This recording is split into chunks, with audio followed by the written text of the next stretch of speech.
এই প্রেসিডেন্ট নিজে প্রেজেন্টেশন দিল, এটা আগে দেখিনি।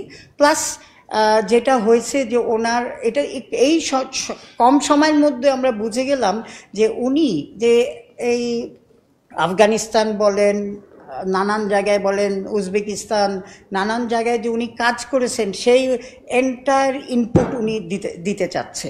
যে 4 জন ওয়ার্ল্ড ক্লাস প্লেয়ার ছিল তারা নেই টিমে।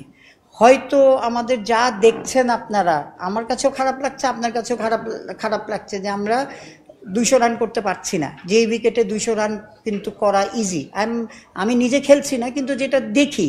সো আমাদের এইসব নিয়ে কাজ করতে হবে। একটা নতুন হোয়াট এভার হ্যাজ হ্যাপেন্ড, আমরা করেছি কি নতুন একটা কোচিং স্টাফ রেখেছি।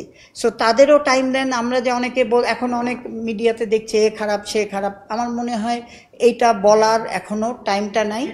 জব দিতে মানে আমাদের এখন চেষ্টা করতে হবে যে to find out Y hour performance graph has gone down. আমরাও জানি, সবাই জানি আমাদের কোথায় আমরা খারাপ করতেছি, ব্যাটিং কন্টিনিউয়াসলি করছে। এটা নিয়ে আবার বসবে। সুবিধাটা হচ্ছে আমাদের one of the finest cricketer, এখন বাংলাদেশের ওয়ান অফ ফাইনেস্ট ক্রিকেটার হচ্ছে আমিনুল ইসলাম বুলবুল। তারপরে চিন্তা, তার হাত ধরে আফগানিস্তান এসেছে, নেপাল এসেছে, কথাটা বুঝছেন। সো ওই এক্সপিরিয়েন্স দিয়ে আমরা ভবিষ্যতের, আমরা যদি স্টার্টটা ঠিক মতো করতে পারি তাহলে নিশ্চয়ই ভবিষ্যতে সাফল্য দেখব। প্লেয়ারদের সাথেও বসবো, কারণ দেখেন এখানে কিছু একটা বলতে, প্লেয়ারদেরও কিছু অবজেকশন আছে।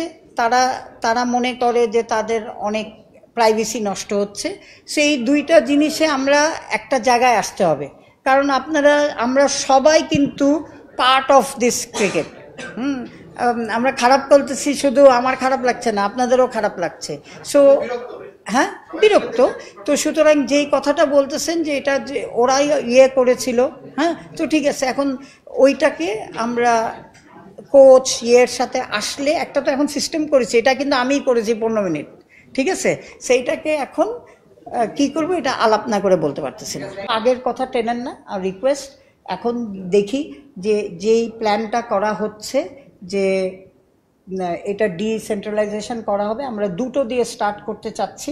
আমাদের তো অনেক কিছু হচ্ছিল, আপনারাও তো দেখছিলেন যে মিডিয়াতে অনেক কিছু এসছে, অনেকে তো যার যার মতামত, কিন্তু প্র্যাকটিক্যালি দ্য ইনফরমেশন তো কারেক্ট না। বাইরেও অনেক কিছু হয়েছে, মানে আমাদের কথার কথা ধরেন অনেক কিছুই, প্লেয়ারদের নিয়েও তো অনেক কিছু হয়েছে, কোচ হয়েছে, অনেক কিছু হয়েছে না আউটসাইড দ্য গ্রাউন্ড, মাঠের একটা